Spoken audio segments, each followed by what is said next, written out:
전 여러분과 함께 누가복음 24장 1절과 12절에 있는 말씀을 중심으로 부활신앙이라고 하는 제목으로 말씀을 증거합니다.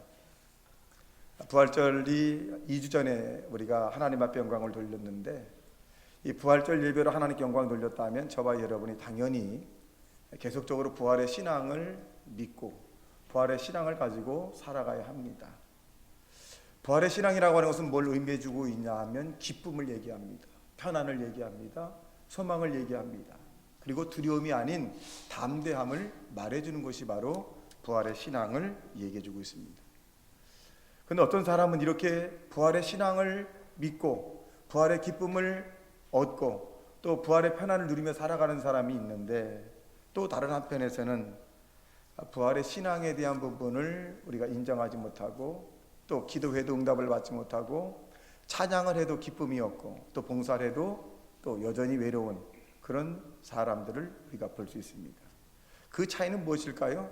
부활의 신앙을 가지고 사는 사람과 부활의 신앙이 없는 가지고 사는 사람은 차이가 많아요. 부활의 신앙을 가지고 있는 사람에게는 분명한 하나님에 대한 소망이 있는 것이고, 부활의 소망이 없는 사람은 절망을 가지고 살아가는 것입니다. 어느 스님이 대화하는 것을 들었는데, 유튜브에 나온 얘기입니다. 어떤 분이 스님, 제가 고민이 있습니다. 그러니까 무엇이 고민이냐 그래. 우리 어머니가 얼마 전에 세상을 떠나셨는데 좋은 데 갔을까요? 나쁜 데 갔을까요? 그렇게 스님에게 물어봐요. 그래서 내가 귀를 쫑긋하면서 이분이 과연 어떻게 답을 하는가. 그랬더니 스님이 이렇게 얘기합니다. 좋은 데 갔다고 믿어라. 그러더니 하는 말이 뭐냐면 따라하라 그러는 거예요. 믿는 자에게는 복이 있나니 천국이 저희 것입니다. 그러니까 이 질문한 그분이 불교 신도인데, 아니 스님 그거 저기 성경에 나오는 얘기 아닙니까? 그랬더니 스님이 하는 말이네. 아무거나 믿어서 좋은 데 갔다고 생각하면 좋은 거 아니겠느냐. 근데 그 내용은 뭐냐, 그들은 알지 못하고 믿는 거예요. 저와 여러분은 알고 믿는 것입니다. 알고 믿는 것과 알지 못하는 믿음의 차이는 굉장히 큽니다. 여러분, 우리는 죽은 자 가운데서 장사 지내다가 3일 만에 부활할 승천하신 예수님이 우리의 구세주가 되시고 우리를 지금도 지켜주시고 보호하시고 또 나중에 우리를 길과 진리 생명의 인도로 말미암아 천국으로 우리를 인도한다는 사실로 믿고 부활 신앙으로 살아가는 저와 여러분 되시기를 주님의 이름으로 축원합니다. 오늘 본문에 보면 여인들이 나옵니다. 막달라 마리아와 요한나, 야고보의 모친 마리아, 또 그들과 함께 다른 여자들도 있었습니다. 자, 이들은 저와 여러분 똑같은 사람입니다. 똑같이 예수님을 사랑한 사람이고 똑같이 예수님의 십자가에 달렸을 때 마음 아파하고 괴로워했던 분들입니다. 그런데 이들이 부활 후에 예수님을 만나려고 하는데 만나지 못했습니다.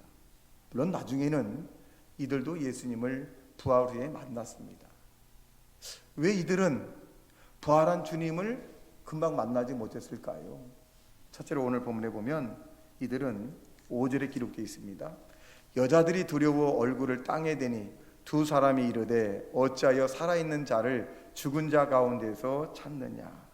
자, 이 여인들이 예수님을 찾고 있는데 살아있는 부활하신 예수님을 찾는 것이 아니라 죽은 자 가운데서 찾는 거예요. 죽은 자, 예수님이 죽으셨거든요. 그러니까 죽은 자 가운데서 시체를 막 찾고 있습니다. 근데 아무리 찾아봐도 죽은 자의 모습이 보이지 않아요. 근데 예수님이 뭐라고 말씀하셨냐면, 나는 장사 지낸 바 되었다가 3일 만에 부활할 것이고 먼저 갈릴리로 갈 것이다. 그렇게 말씀을 하셨습니다. 자, 그렇다면 이 여인들은 예수님이 말씀하신 대로 무덤에 가는 것이 아니라 어딜 가야 되느냐? 갈릴리로 갔어야 되죠.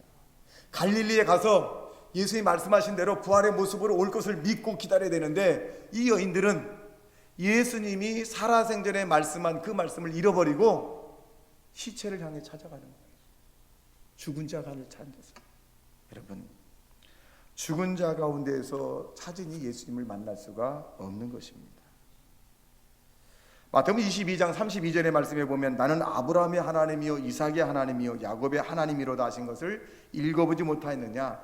하나님은 죽은 자의 하나님이 아니요 산 자의 하나님이시라 하시니 라고 말씀합니다. 예수님을 만나려면 죽은 자들 사이에서 뒤지고 다녀서는 안 됩니다. 부활하신 예수님, 그 예수님을 여러분 만나게 되시기를 예수님 이름으로 축원합니다.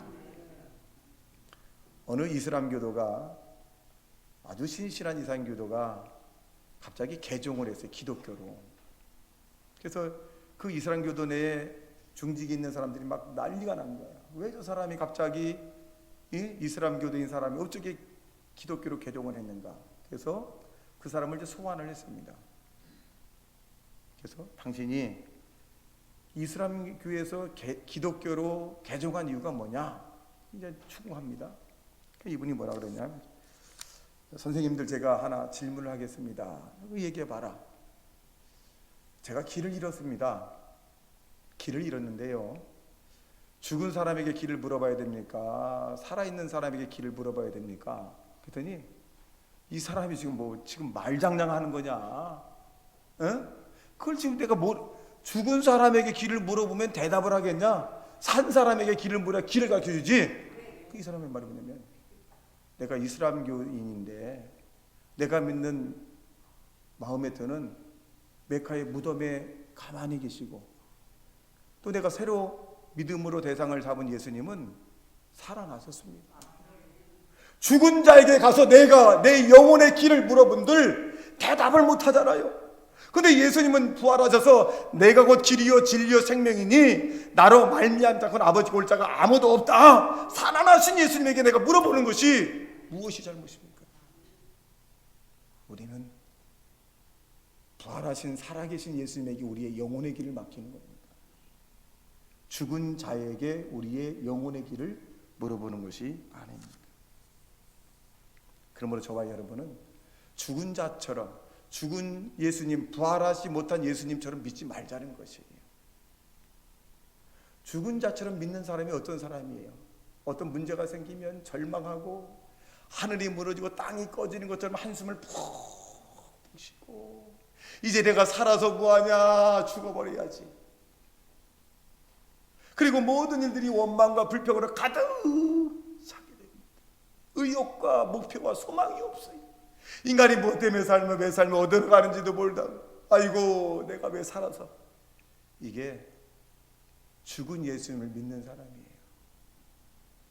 여러분이 부활하신 예수님을 믿는다면 여러분의 그 어떤 문제라도 예수님께서 해결해 줄 걸로 믿고, 긍정적이고 적극적이고 생산적이고 창조적인 그런 믿음으로 살아가는 것이 부활한 주님을 믿는 저와 여러분의 신앙으로 믿게 되시길 주님의 이름으로 축원합니다. 종교개혁을 한 루터라고 하는 사람이 신부에서 개종을 하죠. 신부, 즉 천주교가 너무나도 어두운 일들이 많다는 거예요. 그런데 이 개혁을 한다는 것이 너무너무 힘들어요.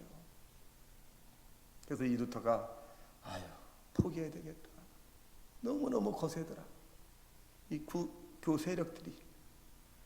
그래서 이 루터가 낙심을 하면서 집에 오는데, 집에 다 오니까 자기 아내가 신 소복을 입고 있어요. 그래서 이 루터가, 여보 왜 소복을 입고 계셔? 아이고 우리 하나님 돌아가셨다고. 우리 하나님 돌아가셨다고. 이 사람은 하나님이 왜 돌아가셔? 말 같은 말을 해. 그랬더니 이 루터 아내가 그러는 거예요. 우리 하나님이 돌아가셨으니까 당신이 개혁을 못하고 당신이 이렇게 절망하고 좌절하고 있지. 우리 하나님이 살아계시면 왜 당신이 이렇게 하고 있느냐고 정신이 바짝 난 거예요. 그로부터 이 루터가 구텐베르크에 95개 조항을 붙이고 이 개신교에 대한 부분을 탁 차고, 오직 의인은 믿음으로 말미암아 산다라고 하는 이 말씀을 가지고 개신교가 탄생이 된 겁니다. 여러분 삶은 어떻습니까? 내가 예수님을 믿는다라고 하면서, 부활한 주님을 믿는다라고 하면서 여러분 기쁨을 가지고 살아갑니까? 아니면 절망과 좌절을 가지고 살아갑니까? 아니 내 문제는 해결할 수가 없어, 내 가정의 문제는 해결할 수가 없어 라고 탄식하며 살아가십니까? 살아계신 하나님이 부활하신 하나님이 여러분을 돕는다는 사실을 믿게 되길 주님의 이름으로 축원합니다. 그러므로 죽은 자 가운데서 주님을 찾지 말고 부활하신 주님을 찾기를 예수님 이름으로 축원합니다. 둘째로, 예수님을 역사 속에서 찾지 말고 현실의 삶 속에서 찾으라는 겁니다. 부활의 주님, 오늘 본문에 보니까 뭐라 그랬냐? 들어가니 주 예수의 시체가 보이지 아니하더라. 이 막달라 마리아와 마리아, 또 이 모친 마리아도 시체를 막 찾고 있는 거예요. 우리 예수님 어디 계시? 우리 예수님 어디 계시냐? 예수님 과거 속에서 자꾸 찾아 계시. 여인들의 기억 속에는 어떤 것이 기억하느냐? 십자가에 달리신 예수님, 아파하시는 예수님, 고통하시는 예수님, 비웃음을 당하시는 예수님, 절규하시는 예수님. 이 모습 만이 이 여인들의 뇌리 속에 기억이 나는 거예요. 근데 얼마나 슬프겠어요? 얼마나 아프겠어요? 얼마나 고통스럽겠어요? 그러니 예수님을 발견할 수가 없잖아요. 누가복음 25장, 23장, 55절에 보니까 갈릴리에서 예수와 함께 온 여자들이 뒤를 따라 그 무덤과 그 시체를 어떻게 두었는지를 보고 돌아갔더라. 그러니까 부활해 주면 관계가 없이 자기의 경험 속에서 예수님을 자꾸 찾으려고 하는 것입니다. 여러분, 예수 믿지 않은 사람들도 예수님의 행적에 대한 부분을 인식하고 있어요. 지식적으로 갖고 있습니다. 예수님이 십자가에 달려 돌아가시고 죽은 자 가운데 3일 만에 부활 승천했다. 근데 지식과 믿는 건 달라요. 우리가 알고 믿으면 기적이 일어나는데 아는 것으로 마치기 때문에 기적이 일어나지 않는 것입니다. 예수님이 38년 된 안진뱅이를 고쳐셨어요. 알아요. 그 38년 된 안진뱅이를 고치신 그 예수님이 나도 고침받을 수 있다. 우리의 아내도, 우리의 자녀도, 우리의 친구도, 우리의 교인도 하나님이 고쳐줄 수 있다. 이 믿음이 머리에서 가슴으로 왔을 때 기적이 일어나는 것입니다. 머리로서는 지식이 알아요. 수르바리 여인의 죽은 자를 살리신 그 하나님 알아요. 소경의 눈을 뜨게 하신 그 예수님의 능력 알아요. 베세데 광야에서 5,000명을 먹이시고 12광주를 남게 하신 그 풍요로우신 하나님의 능력 알아요. 그런데 베세데 광야에서 그 기적을 행하신 그 하나님이 여러분의 사업장과 여러분의 가정과 여러분의 자손에게 그 능력이 나타날 줄 믿느냐 이거예요. 믿느냐 이거야. 믿어지느냐 이거야. 믿어지지 않으면 여러분도 역사적으로 아는 거예요. 나랑 상관이 없어. 시험 보면 1등 하겠지. 아니까. 근데 하나님의 나라는 알고 믿을 때 가는 거예요. 알고 믿어질 때. 왜 오늘날 우리에게 기적과 이적과 능력과 여러 가지 일들이 우리에게 현상이 나타나지 않느냐? 아는 것으로서 만족하기 때문에 그래요. 그러니까 비판하는 거예요. 내가 안다 이거요. 근데 아는 것이 가슴에 내려와서 믿어질 때 사람을 비판하거나 헤아리지 않습니다. 낮아지게 됩니다. 높아진 마음을 가질 수가 없어요. 저와 여러분이 예수를 역사적으로 바라보지 말고 현실 가운데 우리 가운데 임재하시는 하나님을 믿고 살아가는 하나님의 사람이 되시기를 주님의 이름으로 축원합니다. 세 번째로, 예수를 사건과 문제 속에서 보지 말고 말씀 속에서 찾으라는 거예요. 오늘 6절에 보니까 이렇게 말씀해 주고 있습니다. 여기 계시지 않고 살아나셨느니라. 갈릴리에 계실 때 너희에게 어떻게 말씀하셨는가를 기억하라. 자, 이분들이 깜짝 놀란 게 뭐냐면 갈릴리에서 너희에게 말씀하신 것이 무슨 말씀인가를 기억하라는 거예요. 무슨 말씀하셨을까 예수님이? 내가 살아나리라. 내가 죽은 자 가운데서 살아날 것이다 라고 갈릴리에서 말씀을 하셨잖아요. 그런데 이 여인들은 그걸 잊어버렸어요. 말씀을 잊어버리니까 막 헤매는 거예요. 여러분, 말씀을 잃어버렸을 때 우리가 왜 삶이 어디로 가는지 방황하게 되는 겁니다. 아이덴티티라고 하는 정체성을 잃어버리는 거예요. 말씀이 우리에게 임해야 됩니다. 우리 마음속에 미움이 있다고 합시다. 이 미움을 여러분이 미움과 싸워서 이길 수 있을까요? 없습니다. 미워하지 않으려도 자꾸 미움이 생겨요. 사랑하려고 해도 자꾸 안 생겨요. 왜? 말씀이 없으니까. 여러분과 미움과 싸우면서 여러분의 미움이 너무 커져서 보기도 싫고 생각하기도 싫고 또 그분과 가까이면 밥맛도 없고 아이고 그냥. 왜 그럴까요? 말씀이 없으니까. 하나님 말씀을 주옵소서.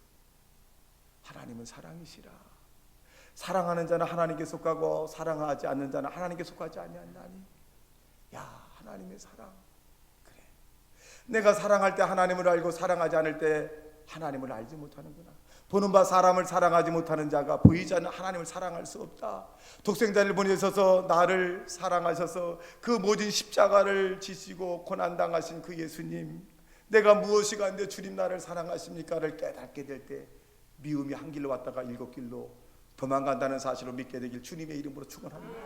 주님의 사랑을 느낄 때, 주님의 은혜를 내가 받았을 때 미워할래야 미워할 수가 없어요. 이게 은혜예요. 이게 말씀이야. 여러분 이 말씀이 내 안에 들어왔을 때는 세상에 감당할 수가 없어요. 여러분, 이와 같이 말씀을 통해서 저와 여러분이 주님을 만나게 되시기를 주님의 이름으로 축원합니다. 말씀은 곧 예수님이십니다. 말씀은 곧 하나님이십니다. 말씀 속에 예수님을 찾아야 돼요. 세상을 사노라 가다 보면 물질적 어려움도 있어요. 문제도 있어요. 자녀도 내 마음에 들지 않을 때가 있어요. 그때 주님이 뭐라고 말씀하셨나요? 수고하고 무거운 짐진 자들아 다 내게로 오라. 문제 속에서 내가 스스로 절망하고 좌절하고 미워하고 시기질투하고 그리고 네 자신 스스로를 학대하지 말고 그 문제를 가지고 내게 와, 내게 간구하라 라고 말씀하셨잖아요. 아무것도 염려하지 말고 오직 모든 일에 기도와 간구로 너희 구할 것을 하나님께 감사함으로 아뢰라고 말씀하셨잖아요. 그럴 때 저와 여러분 하나님 앞에 아뢰고 간구할 때 여러분의 무겁고 얽매이신 모든 문제를 예수님이 해결해 줄 줄로 믿습니다. 이것이 바로 말씀의 능력입니다. 말씀이 우리에게 살아 운동력이 있어야 돼요. 몸이 아프다고 합시다. 하나님 몸이 너무 아프네요. 몸이 아픈 걸 여러분 스스로가 어떻게 가겠습니까? 그때 예수님 말씀하기를 저가 재채기 맞음으로 예수님께 믿는 자마다 나음을 얻었다고 말씀했습니다. 그 말씀이 나에게 임하게 도와주세요. 기적이 일어나는 것입니다. 선교사님이 남아프리카에 가서 복음을 증거하시다가 65세쯤에 중환병에 걸렸다고 합니다. 그래서 그 선교사역을 다 마무리하지 못하고 이제 고향에 와서 이제 휴식을 취하면서 하나님 나라 갈 준비를 이렇게 하고 있었다는 거예요. 그래서 이 선교사님이 할 일이 뭔가 성경 읽는 거잖아요. 목회자가 오늘도 읽고 계속 읽고 왜 이제 몸이 불편하니까 휠체어를 타고 이제 성경을 읽으신 거예요. 얼마나 많이 성경을 읽으셨겠어요, 선교사님인데. 그런데 베드로전서 쭉 읽다 보니까 24절에 저가 채찍에 맞음으로 너희가 나음을 입었다라고 하는 말씀이 확 가슴에 군 거예요. 아니 얼마 전에도 그 말씀을 읽었는데 아무런 감동이 없었어요. 아무런 느낌이 없었는데 갑자기 그 말씀이 살아서 확 들어오니까 막 걷고 싶고 뛰고 싶고 몸이 막 가벼워지기 시작한 거예요. 그래서 이 선교사님이 여보 사모님 잠깐 나한테 오라고. 아 왜요? 오늘 뭔가 좀 다른 것 같아. 뭐가 달라요? 아니야 오늘 뭔가 달라. 와봐요. 그랬더니 왜 그러세요? 이 성경을 읽는데 이 말씀이 살아서 확 들어왔다 이거야. 내 몸 나를 일으켜 세워보라고. 한 발 힘이 막 생기는 거예요. 무슨 능력입니까? 말씀이 선교사님에게 들어가니까 그 말씀이 육체를 주관하는 거예요.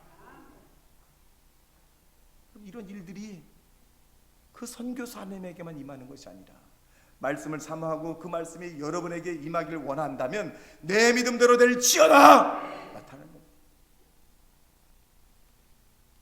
우리는 사건과 문제 속에서 우리 스스로가 해결하려고 하지 마십시오.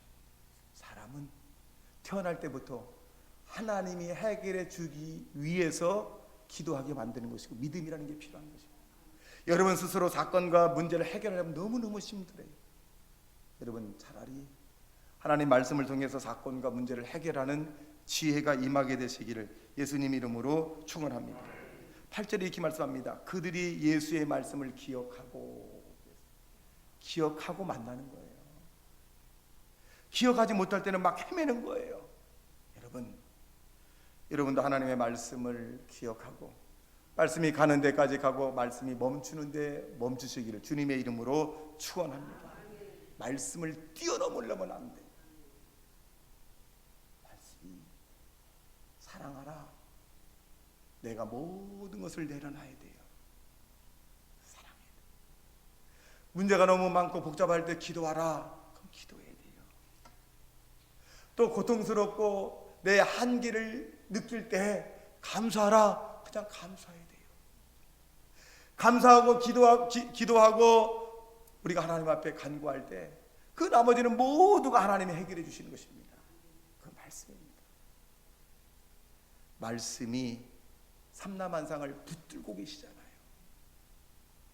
말씀대로 되는 것입니다. 말씀보다 더 위대한 것은 존재하지 않습니다. 여러분 성경에 있는 이 말씀을 여러분 붙잡으십시오. 여러분 가정 가운데 예수를 믿지 않은 가정이 자녀들과 또 식구가 있다면 말씀을 붙잡으세요. 주 예수를 믿으라 그리하면 너와 내 집이 구원을 얻으리라 말씀했으니 내가 예수 믿으니 하나님 주 예수를 믿으라 그리하면 너와 내 집이 구원을 얻는다고 했으니 우리 가정의 모든 사람들을 구원시켜 주시옵소서 말씀대로 이루어 주시옵소서 하고 붙잡고 기도하세요. 그런데 기적이라는 겁니다. 내가 물질이 없다. 내가 물질이 넉넉해도 다른 사람을 돕고 싶고 가난하고 소외된 사람을 돕고 싶고 하나님께 앞에 헌금도 많이 하고 싶고 정말 축복을 받길 원해요. 그 말씀을 붙잡으세요. 고린도 8장 9절에 보니까 그가 부유하신 가운데 가난하게 되시면 우리로 말미암아 가난하게 되십니다. 누가? 예수님이 왜 가난하게 되셨어요? 우리로 하여금 부유한 삶을 살기 위해서 주님이 철저하게 가난하게 되었다라고 말씀합니다. 주머니 속에 있는 추돌도 여호와의 것이라고 말씀합니다. 우리는 이렇게 말씀을 붙잡고 하나님 아버지는 전능하신 분이고 부족한 것이 없는 분이고 무소부재하신 분이고 모든 갖고 계신 것 아니십니까? 그 말씀을 통해서 나로 하여금 아브라함의 복이 나에게도 임하게 도와 주시옵소서.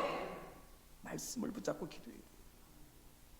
우리가 이 세상에 엉뚱한 것을 붙잡고 하기 때문에 내 능력을 붙잡고 내 지식을 붙잡고 내 상수를 붙잡고 내 지혜를 붙잡고 내 경험을 붙잡고 하니까 실패하는 거예요. 그것보다 위대하고 그것보다 더 전지전능한 말씀을 붙잡기를 주님의 이름으로 축원합니다. 나는 약합니다. 하나님. 지혜도 없습니다. 경험도 없어요. 나는 사람들과 부딪혀서 상처만 받는 바보 같은 사람입니다. 하나님. 나를 긍휼히 여기주세요. 하나님.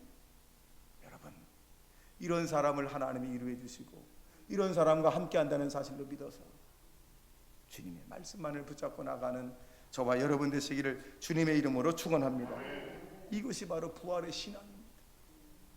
부활의 신앙은 하나님을 저 구발리 장천에 저 멀리 계신 하나님이 아니라 우리 가운데 지금 우리 안에 성령으로 와 계시는 하나님을 인정하는 신앙이 부활 신앙이에요. 우리가 4월 9일 연합 예배를 드려서 예배인도 했습니다. 그다음에 어떤 권사님도 다른 교 권사님과 또 대화를 하고 또 모니터링 하느냐고 관계를 했어요. 그 관계 속에서 느낀 것이 뭐냐 그랬어요.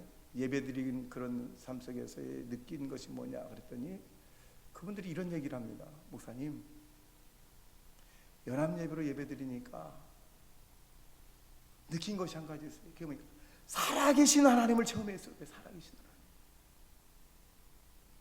여러분, 소망 순복음교회 교인들은 부활절만 살아계신 하나님을 체험하는 것이 아니라 여러분 날마다 살아계신 하나님을 체험하고 날마다 주님과 동행하는 하나님의 사람이 되시기를 주님의 이름으로 축원합니다. 우리가 얼마나 부족한 사람이었어요. 죽어야 마땅하고 버림받아 못났고 불의한 사람 아니었습니까? 아니 주님의 은혜가 아니었다면 여러분이 이 자리에 있었을까요? 주님의 은혜가 아니었다면 여러분 지옥 갔을 사람들이고, 주님의 은혜가 아니라면 여러분 어떻게 살아났을 것일까요? 주님의 은혜였기 때문에 살아온 것 아닙니까? 우리가 살아있는다는 것은 부활의 주님을 높이는 것입니다. 살아있는 동안에 내가 믿고 나를 사랑한 예수님을 전하는 것이에요. 내게 받은 하나님의 은혜를 나누는 것이에요. 내게 받은 하나님의 은총을 나누는 것이에요. 이게 부활의 신앙입니다. 결론 맺겠습니다. 하나님이 부활하지 않은 것처럼 슬퍼하지 마십시오. 하나님이 부활하지 않은 것처럼 절망과 좌절, 원망, 불평하지 마십시오. 하나님이 부활하지 않은 것처럼 여러분의 문제가 해결되지 않을 거라고 하는 부정적인 생각을 하지 마십시오. 주님은 말씀대로 살아나셨습니다. 그 살아나신 하나님, 죽음을 박차시고 사망을 박차시고 능력으로 살아나신 그 하나님이 여러분의 갖가지 모든 문제를 해결해 주신다는 사실을 믿고 즐겁고 기쁘고 감사하고 행복하게 믿음 생활하는 하나님의 사람이 되시기를 주님의 이름으로 축원합니다. 다 같이 말씀.